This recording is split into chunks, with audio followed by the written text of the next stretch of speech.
नमस्कार। श्रद्धांजलि गोपाल दास नीरज हिंदी गीतों के राजकुमार की प्रेरणादायी रोचक साहित्यिक यात्रा। 19 जुलाई 2018 को हिंदी साहित्य का एक चमकता सितारा गोपाल दास नीरज इस दुनिया से विदा हो गया।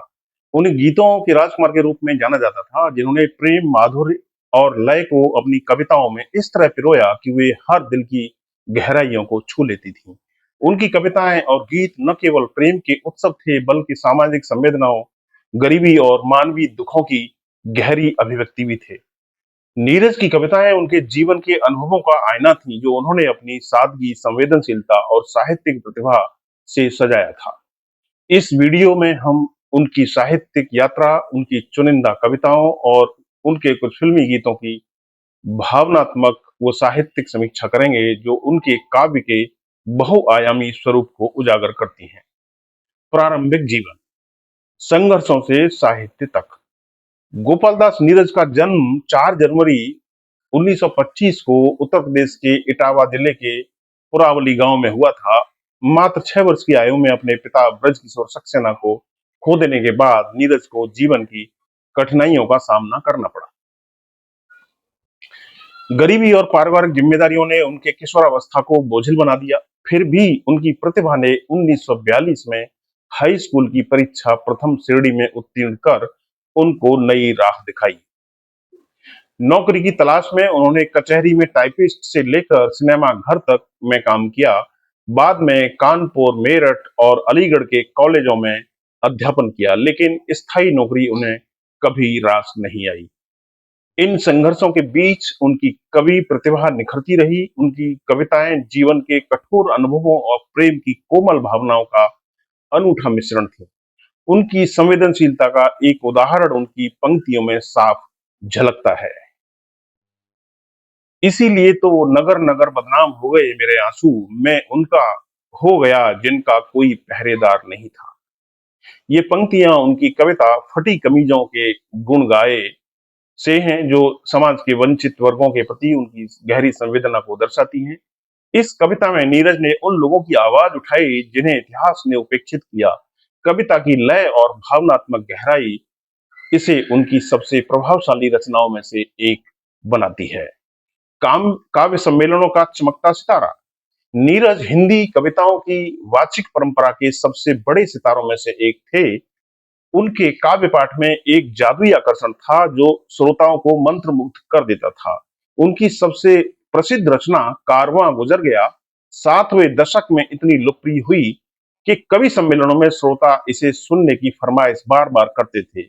इस गीत की पंक्तियां, कारवां गुजर गया गुबार देखते रहे, नींद भी खुली न थी कि हाय धूप ढल गई।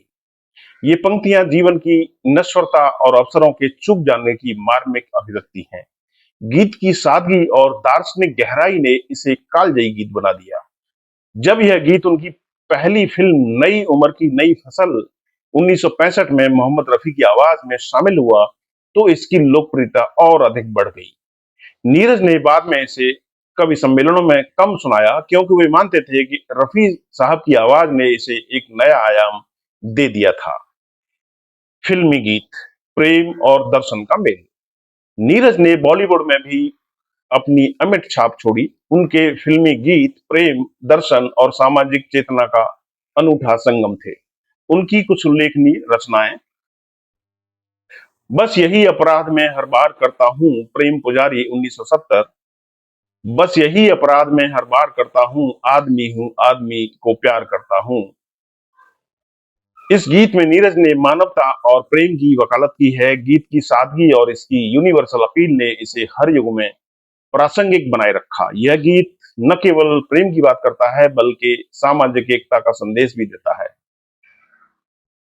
अब तो मजहब कोई ऐसा भी चलाया जाए, आज और कल 1963। अब तो मजहब कोई ऐसा भी चलाया जाए जिसमें इंसान को इंसान बनाया जाए। यह गीत सामाजिक और धार्मिक सद्भाव का प्रतीक है। नीरज ने इसमें धर्म की संकीर्णता पर चोट करते हुए मानवता को सर्वोपरि बताया है। गीत की लय और शब्दों की गहराई इसे एक कालजयी रचना बनाती है। अब के सावन में शरारत ये मेरे साथ हुई, छुपा रुस्तम 1973। अब के सावन में शरारत मेरे साथ अब के सावन में शरारत ये मेरे साथ हुई, मेरा घर छोड़ के कुल शहर में बरसात हुई। इस गीत में नीरज ने प्रेम की शरारत और हल्के फुल्के अंदाज को बखूबी पेश किया है। गीत की चंचलता और भावनात्मक गहराई इसे श्रोताओं के बीच बेहद लोकप्रिय बनाती है। जितना कम सामान रहेगा, मेरा नाम जोकर 1970। जितना कम सामान रहेगा उतना सफर आसान रहेगा। इस गीत में नीरज ने जीवन के दर्शन को सरल शब्दों में व्यक्त किया है।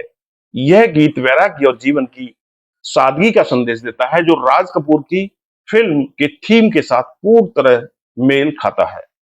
नीरज के फिल्मी गीतों ने उन्हें लगातार 3 बार फिल्म फेयर पुरस्कार दिलाया। प्रेम पुजारी, तेरे मेरे सपने और मेरा नाम जोकर। उनकी रचनाएं प्रेम और दर्शन का ऐसा मिश्रण थी कि वे दर्शकों के दिलों में गहरे उतर गईं। सामाजिक संवेदना, साहित्यिक उपेक्षा, नीरज की कविताएं केवल प्रेम और माधुर्य तक सीमित नहीं थी, बल्कि उनकी रचनाएं सामाजिक असमानताओं और वंचित वर्गों के दुखों को भी उजागर करती थी। उनकी कविता फटी कमीजों के गुण गाए इसका जीवंत उदाहरण है। चमचम चूनर चोली पर तो लाखों ही थे लिखने वाले, मेरी मगर ढिठाई मैंने फटी कमीजों के गुण गाए।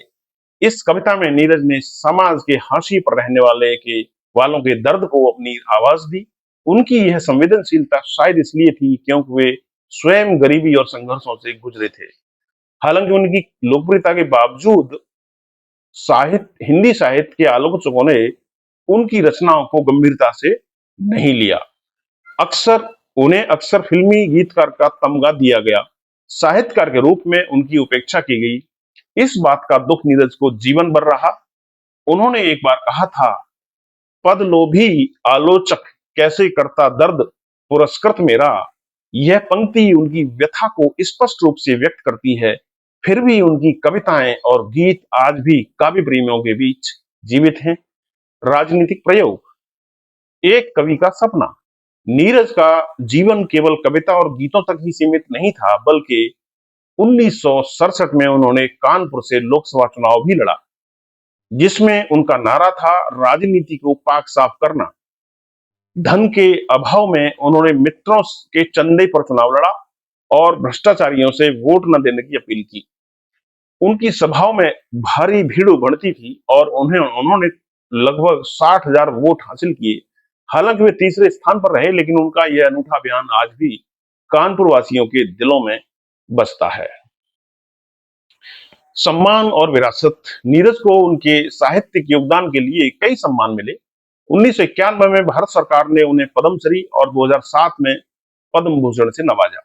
उत्तर प्रदेश सरकार ने 1994 में उन्हें यश भारती पुरस्कार और भाषा संस्थान का अध्यक्ष बनाकर मंत्री का दर्जा दिया। राष्ट्रकवि रामधारी सिंह दिनकर ने उन्हें हिंदी की वीणा कहा था और उनकी यह वीणा आज भी काव्य प्रेमियों के दिलों में गूंजती है। उनकी कविता भूल पाओ तो मुझे तुम भूल जाना एक गंभीर चुनौती की तरह है, जो ये सिद्ध करती है कि नीरज को भूलना असंभव है। निष्कर्ष, तो दोस्तों, गोपाल दास नीरज हिंदी साहित्य के ऐसे कवि थे जिन्होंने प्रेम को त्योहार की तरह जिया और दुख को अपनी कविताओं में उकेरा। उनकी रचनाएं प्रेम, दर्शन और सामाजिक संवेदना का अनूठा मिश्रण है। चाहे वह कारवां गुजर गया की दार्शनिक गहराई हो या फटी कमीजों की गुणगाए की सामाजिक चेतना, नीरज ने हर रचना में अपनी आत्मा को उड़ेल दिया है। उनकी कविताएं और गीत आज भी हमें प्रेरित करते हैं और हमें याद दिलाते हैं कि सच्चा साहित्य वही है जो लोगों के दिलों को छू ले और समाज की दिशा भी बदल दे। नमस्कार, मेरा नाम ईश्वरपाल सिंह यादव। धन्यवाद।